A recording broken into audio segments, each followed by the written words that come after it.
ในหมู่บ้านแห่งหนึ่งมีหญิงสาว3 คนเป็นพี่น้องกันคนโตชื่อสะอาดคนกลางชื่อสะอิ่งและคนเล็กชื่อสะอางทั้งสามมีหน้าตาสะสวยผิวพรรณขาวนวลรูปร่างสะโอดสะองเป็นที่หมายตาหมายใจของหนุ่มๆในหมู่บ้านเป็นอย่างมาก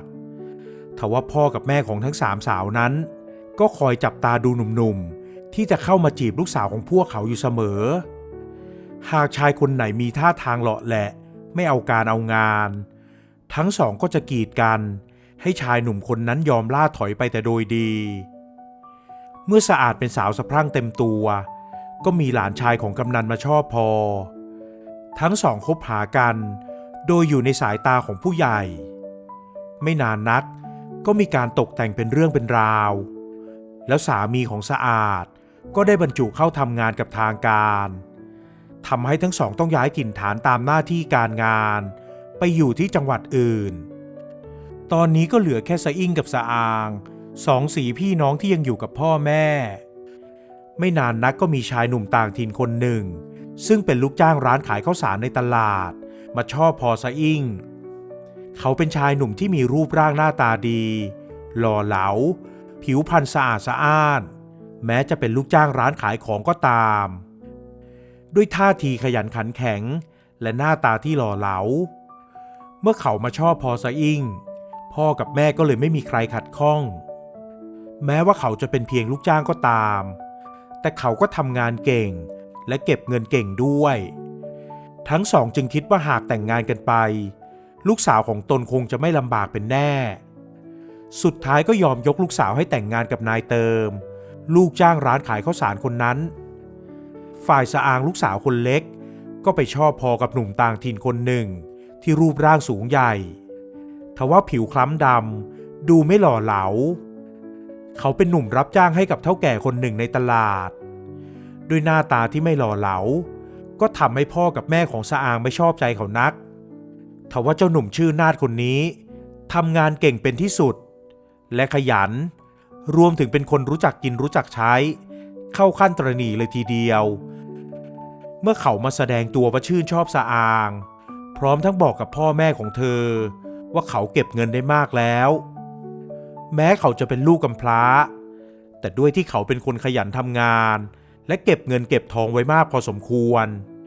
เขายืนยันว่าสะอางจะไม่ลำบากอย่างแน่นอนเมื่อพ่อแม่ของสะอางเห็นอย่างนั้นก็เลยยอมให้ทั้งสองคบหากันและต่อมาไม่นานทั้งสองก็แต่งงานกันโดยงานแต่งงานนั้นก็จัดขึ้นอย่างสมหน้าสมตาสะอางต่างกับสะอิ่งลูกสาวคนกลางที่ไม่ได้จัดการงานแต่งใหญ่โตอะไรเพราะพ่อกับแม่ของเธอชอบลูกเขยคนกลางมากที่เขาเป็นคนหน้าตาดีและขยันขันแข็งเป็นอันว่าทั้ง3 สาวคนสวยของหมู่บ้านก็ได้แต่งงานแต่งการกันไปเป็นที่เรียบร้อยทั้ง3 คนและอดไม่ได้ที่ทั้ง3จะถูกนำมาเปรียบเทียบกันเสมอว่าครอบครัวของใครจะได้ดิบได้ดีมากกว่ากันแต่ทั้ง3 สาวก็รักใคร่กันดีไม่ได้สนใจถ้อยคำของชาวบ้านที่ชอบนำเรื่องพี่น้องของพวกนางไปเปรียบเทียบกันเสมอต่อมาไม่นานนายต่อสามีของสะอิ่งก็แสดงความเห็นแก่ตัวออกมาเพราะเงินทองที่เขาหาได้จากการเป็นลูกจ้างของเฒ่าแก่ร้านขายข้าวสารนั้นเขาจะเก็บเอาไว้เองทั้งหมดทุกบาททุกสตางค์ภายนอกทุกคนต่างก็ชื่นชมที่เขาขยันขันแข็งทำงานเก่งแต่ไม่มีใครรู้ว่าเขาไม่เคยให้เงินสะอิ่งเลยสักบาทและสะอิ่งเองก็ไม่เคยบอกใครเพราะไม่อยากเอาเรื่องภายในครอบครัวไปบอกให้คนนอกรู้เข้าทำนองไม่สาวไส้ให้กากินแม้แต่กับพี่น้องร่วมท้องอย่างสะอาดและสะอางก็ไม่รู้เรื่องนี้ดังนั้นทุกคนในหมู่บ้านรวมถึงพี่น้องของสะอิ่งจึงยังมองนายเติมด้วยความชื่นชมต่อไปจนกระทั่งต่อมาสะอิ่งก็มีลูกชาย2 คนความอดทนที่นางเคยมีจึงค่อยๆหมดลงเพราะแม้จะมีลูกด้วยกันแล้วนายเติมก็ยังไม่เคยให้เงินเธอใช้เขาจะยอมจ่ายเงินเฉพาะค่าใช้จ่ายของลูกเท่านั้นในขณะที่เขยรูปดำขี้เหร่อย่างนายนาฏ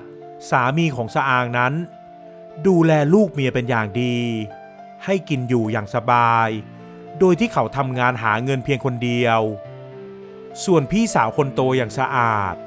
แม้สามีจะมีเงินเดือนไม่มากแต่ก็ยังพอหารายได้เสริมจากการขายของเล็กๆน้อยๆที่บ้านพักของทางการได้จนเมื่อสะอิ่งเห็นว่าหากยอมอดอยากอย่างนี้ต่อไปลูกทั้งสองก็คงจะแย่ไปด้วยสุดท้ายสะอิ่งจึงหาทางทำมาค้าขายด้วยการนำความรู้ที่แม่เคยสอนทำขนมมาเป็นช่องทางเลี้ยงปากเลี้ยงท้องตนเองและลูกสะอิ่งไปออกปากขอยืมเงินน้องสาวเอามาทำทุนเพื่อทำขนมขายและยังได้หาซื้อไม้คานกับสาแหรกและกระจาดหาบขนมมาด้วยเมื่อได้ของทุกอย่างครบครันสะอิ่งก็เริ่มทำขนมหวานแล้วหาบขายในหมู่บ้านผู้คนในหมู่บ้านที่เห็นสะอิ่งหาบขนมขายต่างพากันชื่นชมว่านางเป็นคนขยันรู้จักช่วยสามีทำมาหากินและพากันพูดว่าแบบนี้คงจะมีเงินเก็บมากมายเป็นแน่แท้เข้าทำนองผัวหาบเมียคลอนคือช่วยกันทำมาหากินทั้งผัวทั้งเมียแต่ไม่มีใครรู้เลยว่าในเติมไม่เคยให้เงินเมียใช้เลยสักบาทซ้ำเมื่อเมียขายขนมก็ยังเอาขนมไปกินและเอาไปฝากคนอื่นด้วยโดยไม่คิดว่าเมียอาจจะขาดทุนได้มีเพียงสะอางน้องสาวของสะอิ่งเท่านั้นที่เริ่มสงสัยว่าทำไมพี่สาวถึงต้องตื่นแต่ดึกเพื่อมาทำขนมแต่ก็ไม่ได้เอ่ยปากถามและเมื่อเห็นว่าพี่สาวทำงานหนักเกินไปสะอางก็เลยออกปากขอสามีว่าจะมาช่วยพี่สาวทำขนมและจะเดินขายขนมกับพี่สาวด้วยนายนาฏเอ่ยท้วงภรรยาเพราะเขาทำงานหาเงินเพียงคนเดียวสะอางกับลูกทั้งสองก็พอกินพอใช้แล้วเขาไม่อยากให้เธอต้องไปลำบากแต่สะอางก็ยืนยันว่าจะไปช่วยพี่ขายขนมสุดท้ายนายนาฏเลยไม่ได้ขัดใจสะอางยอมให้เธอไปช่วยพี่สาวทำขนมและหาบขนมขายเมื่อสะอิ่งเห็นว่าน้องมาช่วยโดยไม่เอ่ยปากถามถึงสาเหตุเลยว่าทำไมต้องมาลำบากทำขนมขายอย่างนี้สุดท้ายสะอิ่งก็เลยเล่าให้น้องฟังว่าสามีไม่เคยให้เงินนางใช้เลยนางเลยต้องมาทำมาหากินเองพอสะอางได้ฟังก็ยิ่งสงสารพี่สาวคิดหาทางช่วยพี่สาวอีกแรงด้วยการเตรียมหาบขนมมาเพิ่มอีกสองพี่น้องเลยขายขนมมากกว่าเดิมและได้เงินเพิ่มมากขึ้นขณะเดียวกันนายเติมก็เริ่มไปติดใจแม่ค้าในตลาดเพราะแม่ค้าหน้าแฉลมคนนั้นอายุยังน้อยและยังสาวกว่าสะอิ่งแต่เขาก็ยังไม่รู้ว่าจะหาเรื่องเลิกกับสะอิ่งได้อย่างไรเพราะตอนนี้คนที่รู้จักเขาต่างพากันพูดถึงเขาอย่างชื่นชมทุกคนและแล้วโอกาสของนายเติมก็มาถึงเมื่อมีพ่อม่ายคนหนึ่งมาติดพันสะอิ่งเขาเป็นลูกค้าประจำของสะอิ่งคอยซื้อขนมของเธอครั้งละมากๆนายเติมอาศัยเรื่องนี้หาเรื่องทะเลาะกับสะอิ่งและบอกว่าเธอจะมีชู้ทั้งสองทะเลาะกันใหญ่โตจนชาวบ้านได้ยินต่างพากันพูดว่าสะอิ่งมีชู้ผัวถึงได้ขอเลิกราแล้วหลังจากนั้นไม่นานนายเติมก็เลิกรากับสะอิ่งไปโดยทิ้งให้สะอิ่งเลี้ยงดูลูกชายทั้งสองคนตามลำพังแต่สะอิ่งก็สู้ไม่ถอยยังคงทำขนมขายและรับจ้างเป็นแม่ครัวขนมหวานตามงานบุญงานบวชต่างๆงานไหนไม่ได้จ้างสะอิ่งก็ไปช่วยด้วยใจงานไหนเจ้าของงานมีเงินมีน้ำใจก็จะให้เงินมาเป็นค่าตอบแทนต่อมานายเติมก็อยู่กินกับแม่ค้าหน้าแฉลมคนนั้นยังออกหน้าออกตาในขณะที่สะอิ่งก็ไม่ได้แต่งงานใหม่เธอยังคงเลี้ยงดูลูกทั้งสองต่อไปอย่างดีทำให้ชาวบ้านเริ่มมองนายเติมกันใหม่แล้วว่าเขาอาจจะเป็นคนที่ไม่เอาไหนซะเองถึงได้ทิ้งลูกทิ้งเมียไปมีเมียใหม่เช่นนั้นส่วนสะอิ่งก็ยิ่งมุมานะทำงานหนักขึ้นเพราะลูกชายของเธอโตขึ้นและเข้าเรียนทำให้ต้องใช้เงินมากขึ้นกว่าเดิมการโหมงานหนักของสะอิ่งจึงทำให้เธอล้มเจ็บในที่สุดสะอิ่งนอนป่วยทรมลุกไม่ขึ้นอยู่หลายวันเธอไม่ถ่ายหนักถ่ายเบาและพอเข้าวันที่4เธอก็นอนหลับนิ่งไปทุกคนพากันตกใจเป็นอย่างมากกลัวว่าเธอจะตายต่างพากันมาเฝ้ารุมล้อมรอบตัวลูกชายทั้งสองของเธอก็ร้องไห้ระงม กลัวว่าแม่จะตายด้วยสะอาดก็รีบเดินทางมาดูใจน้องส่วนสะอางนั้นก็คอยอยู่ใกล้ๆไม่ห่างผู้ใหญ่หลายคนบอกให้เริ่มทำใจเพราะสะอิ่งนอนนิ่งเหมือนคนหมดลมไปแล้วญาติจึงต่างพากันร้องไห้ในขณะนั้นเองสะอิ่งที่ทุกคนเห็นว่าเธอนอนนิ่งไม่ไหวติงจนเหมือนตายไปแล้วนั้นกลับพบว่าตนเองกำลังเดินหลงทางอยู่ท่ามกลางความมืดมิดเธอจำได้ว่าเธอเดินไปดูลิเกที่วัดแห่งหนึ่งจากนั้นก็จะเดินกลับบ้านทว่ารอบตัวของเธอกลับมืดสนิทไปหมดมองไม่เห็นอะไรเลยทำให้เธอเดินหลงทางสะอิ่งร้องไห้กลัวว่าจะกลับบ้านไม่ถูกกลัวจะไม่ได้เจอหน้าลูกอีกครั้งเธอได้แต่เดินไปข้างหน้าแม้จะมองไม่เห็นอะไรเลยก็ตามหวังเพียงแค่ได้กลับไปที่บ้านและไปพบหน้าลูกชายทั้งสองคนน้ำตาแห่งความกลัวเริ่มไหลออกมาจากสองตาและในตอนนั้นเองจู่ๆเธอก็มองเห็นแสงสีทองเรื่อเรืองที่ริมเส้นขอบฟ้าสะอิ่งดีใจมากคิดว่านั่นคือแสงของพระอาทิตย์และคิดว่าหากเดินมุ่งไปทางนั้นก็จะเป็นทางกลับบ้านของเธอเพราะบ้านของเธออยู่ทางทิศตะวันออกของวัดสะอิ่งรีบเดินแกมวิ่งตรงไปหาแสงสีทองนั้นทว่าเมื่อเข้าไปใกล้ๆเธอกลับพบว่าแสงสีทองนั้นไม่ใช่แสงอาทิตย์แต่กลับเป็นแสงสีทองของผ้าจีวรที่มีพระสงฆ์รูปหนึ่งกำลังยืนอยู่พอเห็นพระสงฆ์สะอิ่งก็ดีใจมาก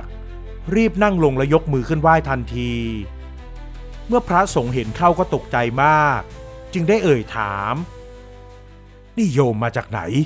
และกำลังจะไปไหนฉันจะกลับบ้านจ้าแต่กลับไม่ถูกพอเห็นแสงสีเหลืองๆก็คิดว่าเป็นพระอาทิตย์เลยรีบเดินมาเพราะบ้านของฉันอยู่ทางทิศตะวันออกของวัดจ้าโยมไม่รู้ตัวหรอกหรือ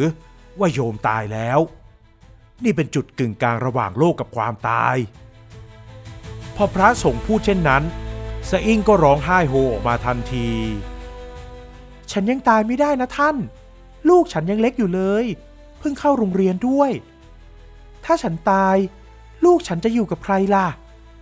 ฉันอยากเลี้ยงลูกให้โตก่อนแล้วถ้าเขาโตพอจนรอดพ้นปากเหยี่ยวปากกาได้ฉันจะตายก็ไม่เสียดายแล้วสะอิ่งพูดไปก็ร้องไห้ไปพระสงฆ์รูปนั้นมองสะอิ่งด้วยสายตาเมตตาก่อนจะเอ่ยขึ้นเอาล่ะถ้าอย่างนั้นโยมก็เดินกลับไปทางทิศนี้นะเดินตรงไปอย่างเดียวอย่าหันเหไปทางไหนหรือพูดคุยกับใครกลับบ้านไปเลี้ยงลูกให้โตนะแล้วถ้าลูกโยมบวชเมื่อไหร่นั่นแหละคือวันถึงคาดของโยมฉันขอบพระคุณเจ้าค่ะสะอิ่งดีใจมากยิ้มออกมาทั้งน้ำตาพร้อมกับก้มลงกราบพระสงฆ์จากนั้นพระสงฆ์ก็หายวับไปกับตาเธอจึงรีบลุกขึ้นยืนและเดินตรงไปตามทางที่พระรูปนั้นบอกทันทีจนกระทั่งพบกับแสงสว่างที่เจิดจ้าจนแสบตาต้องกระพริบตาหลายครั้งก่อนจะลืมตาขึ้นมาได้และเมื่อลืมตาขึ้นสะอิ่งก็เห็นว่าลูกชายทั้งสองและญาติพี่น้องทุกคนกำลังยืนรายล้อมอยู่รอบตัวเธอที่นอนอยู่บนเตียงในบ้านทุกคนต่างเข้ามากอดด้วยความดีใจที่เห็นว่าเธอฟื้นขึ้นมาแล้วไม่ได้ตายอย่างที่ทุกคนคิดสะอิ่งนอนพักอยู่หลายวันและได้เล่าเรื่องนี้ให้ทุกคนฟังพอกลับมาแข็งแรงดีเธอก็กลับมาขายขนมเหมือนเดิมเลี้ยงดูลูกชายจนพวกเขาเรียนจบและครบอายุบวชเมื่อสะอิ่งเอ่ยปากถามลูกชายทั้งสองว่าจะบวชให้แม่เมื่อไหร่ทั้งสองก็พากันบ่ายเบี่ยงไม่มีใครพูดถึงเรื่องบวชกับเธอเลยสะอิ่งไม่รู้ตัวว่าตอนที่เธอเล่าเรื่องหลังความตายให้ญาติพี่น้องฟังนั้น